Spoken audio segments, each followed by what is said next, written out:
Assalamualaikum warahmatullahi wabarakatuh. Bersama saya Melia Prasetya, dosen Ekonomi Syariah Universitas Unggul Mandiri. Saya akan mempresentasikan materi yang biasa saya berikan kepada mahasiswa program studi Ekonomi Syariah. Berikut penjelasannya.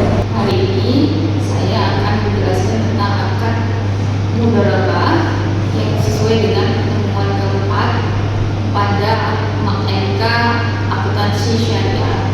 Kemudian ini sesuai dengan CPL yang telah ditetapkan, kemudian dan sesuai dengan CPNK yang telah ditetapkan dalam mata kuliah. Untuk definisinya, akad kerjasama usaha antara dua belah pihak, di mana pihak pertama dikenal dengan sahibul mal.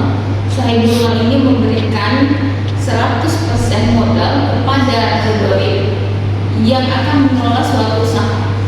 Kemudian keuntungannya dibagi sesuai dengan kesepakatan yang telah ditetapkan antara mudharib dan sahibul mal. Kemudian sepanjang tidak ada kelalaian atau kesalahan, maka usaha tersebut setelah selesai adanya nisbah atau bagi hasil dan modalnya disetorkan kembali kepada sahibul mal.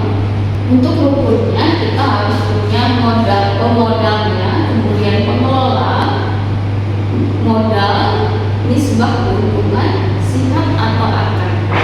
Kemudian pemodal dan pengelola merupakan orang yang cakap hukum, balik dan sudah mengerti ketentuan-ketentuan yang telah ditetapkan dalam bank syariah.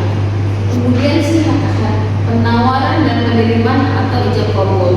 Jadi antara sahibul mal dan mudharib ada penawaran dan permintaan akan suatu nisbah dan hasil akhir yang akan diterima dalam usaha tersebut. Kemudian modal harus berbentuk uang tunai yang jelas. Kemudian untuk skema mudharabahnya, bila diterapkan di bank syariah, di mana bank syariah sebagai pemilik modal 100%. Kemudian nasabah hanya mengelola, melakukan kegiatan usaha sesuai dengan ketentuan yang telah ditetapkan.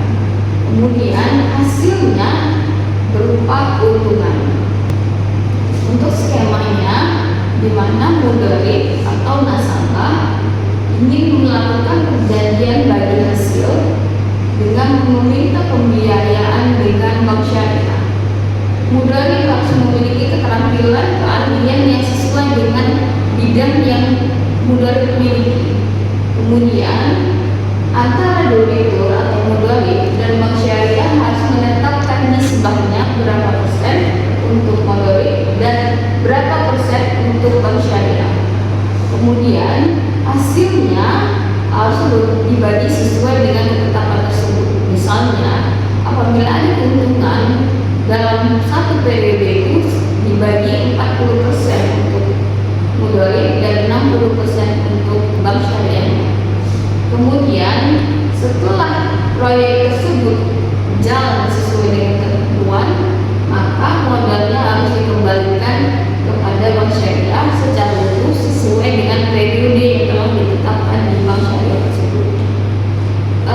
Untuk perjanjian akad mudharabah ini, apabila terjadi kelalaian yang disebabkan karena mudharib melakukan kecurangan kemudian tidak jujur, maka bank syariah harus mengambil modalnya secara utuh dan pembagian keuntungan juga secara utuh sesuai dengan telah ditetapkan. Nah, apabila terjadi kelalaian yang bukan dari mudharib sendiri, seperti misalnya terjadi bencana alam, kemudian banjir, sehingga usaha tersebut tidak bisa jalan secara wajar, maka pembagian keuntungan itu tidak diterima bank syariah. Bank syariah hanya menerima modal sesuai yang telah diterima oleh mudharib tersebut. Baiklah, untuk hari ini sekian tentang akad mudharabah dalam perjanjian bank syariah. Saya ucapkan terima kasih. Assalamualaikum warahmatullahi wabarakatuh.